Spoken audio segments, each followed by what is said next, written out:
পুতুল প্লিজ চলে আয়, প্লিজ চলে আয়। একবার আমার সামনে এসে বল এসব ভুল, সব মিথ্যে।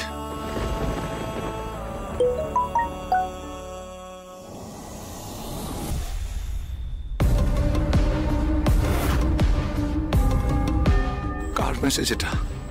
পুতুলের নয় তো? ময়ূক, কার নাম্বারে কি মেসেজ? জানি না, একটা আননোন নাম্বার থেকে একটা ভয়েস মেসেজ এসছে।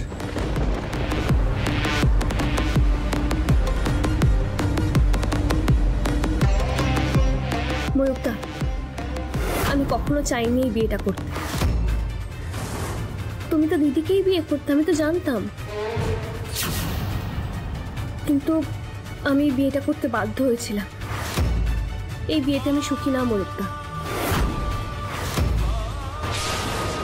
এবারের পরিবেশটা এত বিষাক্ত, রাত দিন এত অশান্তি, মা তো আমাকে কিছুতেই মানতে পারেনি। ওই জন্য তো মা আমাকে বরণও করে। আমার ভাগ্যটাই খুব খারাপ। এই বিয়েটাই হওয়া উচিত ছিল না ময়ূকদা। এই বিয়েতে তুমি ভালো নেই ময়ূকদা, এই বিয়েতে আমিও ভালো নেই।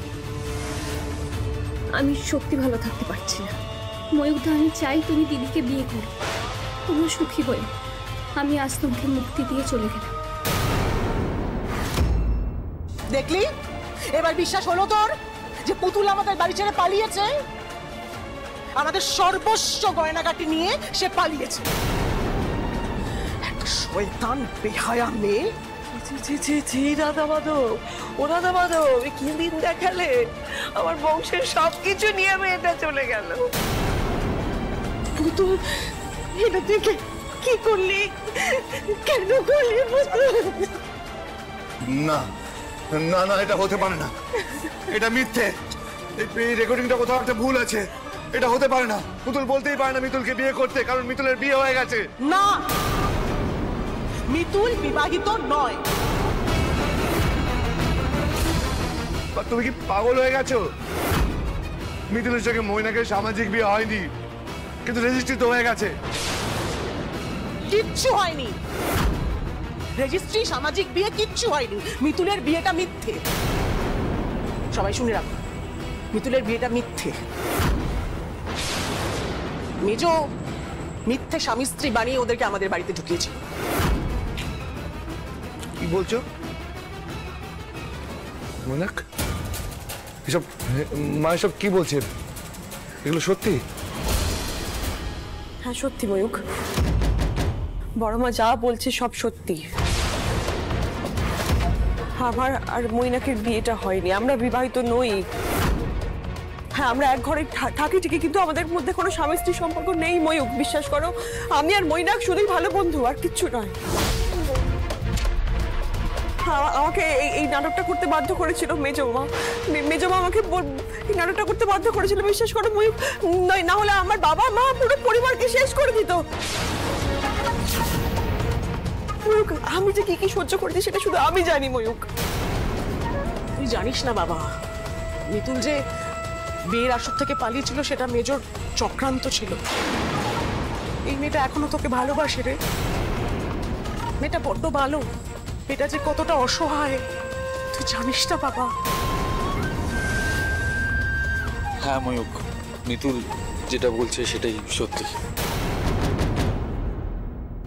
মেজ বৌদি এত বড় কথাটা আমার থেকেও লুকিয়ে গেছিল। রোহিণী, এসব কি বলছে? এসব কি হচ্ছে রোহিণী? আমি জানি না দাদা, আমি কিচ্ছু বুঝতে পারছি না। একের পর এক কি শুনছি, আমি কিচ্ছু বুঝতে পারছি না। তুমি কেঁদো না, তুমি কেঁদো না। পুতুল চলে গেল, পুতুল আমাকে ছেড়ে চলে গেল, পুতুল আমাকে ডিভোর্স দিয়ে চলে গেল। ময়ূক, আমি জানি না ময়ূক তুমি আমায় কতটা বোঝো, কিন্তু আমি তোমাকে খুব ভালোবাসি ময়ূক, বিশ্বাস করো। আমি সত্যি তোমাকে খুব ভালোবাসি। আমি মনে মনে শুধু তোমাকে স্বামী হিসাবে কল্পনা করে গেছি। আমি বিয়েটা করতে পারিনি শুধুমাত্র মেজো মার চক্রান্তে, কিন্তু মনে মনে আমি তোমাকে স্বামী হিসাবে কল্পনা করে গেছি। আর আমি সত্যি বলছি, আমি কাউকে কোনোদিনও বিয়ে করতে পারবো না। হে রাধা মাধব, তোমার অশেষ কৃপা। তুমি আজ সবার সামনে সব সত্যিটা প্রকাশ করে দিলে। মিতুলের সাথে আমার দাদু ভাইয়ের রাজ্যটাও ছিল, হয়তো গুরুদেব বলেছিলেন ওদের বিয়ে যে বিধাতার বিধান, সেই ভবিতব্যকে কেউ ঠেকাতে পারে? আমারই অন্যায় হয়েছিল, আমি জোর করে দাদু ভাইয়ের সাথে পুতুলের বিয়ে দিয়েছিলাম। আজ তো সে যেতে যেতে প্রমাণ করে দিল সে চোর, অপয়া, অলক্ষী। সংসারে জাকিয়ে বসেছিল, আর সেই জন্যই তো আমার সংসারে এত অশান্তি চলছে। আমি তোকে বিয়ে করব, এটা আমার শেষ সিদ্ধান্ত।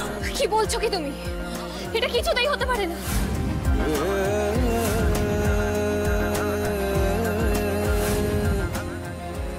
তুমি আমার কে যে আমি তোমার কাছ থেকে অনুমতি নেব? আমি কিন্তু আমার অন্তর থেকে তোমাকে স্বামী হিসেবে মানি, কিন্তু তুমি তো আমাকে স্ত্রী হিসেবে মানো না ময়ূক্তা। ময়ূক্তা, আমি চাই তুমি দিদিকে বিয়ে করো, তোমরা সুখী হও। আমি আজ তোমাকে মুক্তি দিয়ে চলে গেলাম।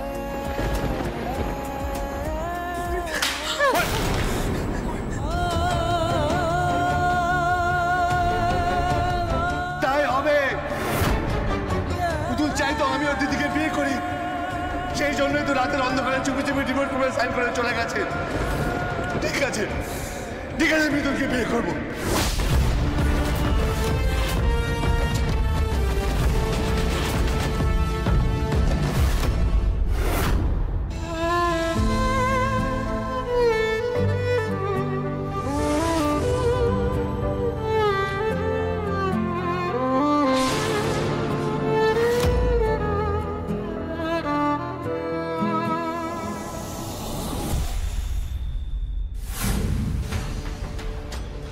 তো বড় বড় বাতেলা মেরে কি হলো? কাজের কাজ তো কিছু হলোই না। মেয়েটা কাটার মতো গলায় ঝুলে থাকলো। এই জন্য বলছি আমাকে দায়িত্ব দাও। আমি ফালতু বলবো না তো। এই সমস্ত প্ল্যান না আমার এই মাথায় ছকা আছে। পুতুল যতদিন না ময়ূককে ডিভোর্স দেবে বলছে, ততদিন ময়ূক ওই ডিভোর্স পেপারে সাইন করবে না। সেই জন্য কায়দা করে পুতুলকে দিয়ে এমন কিছু বলাতে হবে যাতে সেটা শুনে মনে হয় যে পুতুল একেবারে ডিভোর্স দিতে এক পা বাড়িয়ে রয়েছে। আর সেই কথাটাই ময়ূককে গিয়ে জানিয়ে দিতে হবে। বাবা, এটা একেবারে জিলিপির পেঁয়াজ ভেবেছো। তা এত কিছু করবে কে? আমি যদি ছেলেটাকে কিছু বলতে চাই তাহলে তো সন্দেহ করবে। আমি বলি কি, মেয়েটা দিদিকে দিয়ে না ছেলেটার কান ভাঙাও। সে শালি তো এবারই বড় বউ হবে বলে একেবারে আগুলি বিকুলি করছে। তুমি তো নকশার উপর ডিজাইন শুরু করেছো। হ্যাঁ, শোনো, কাকে কি বলতে হবে, কাকে দিয়ে কি বলাতে হবে, কি করাতে হবে সব আমি জানি। হ্যাঁ, তোমাকে বলতে হবে না। তোমাকে ওই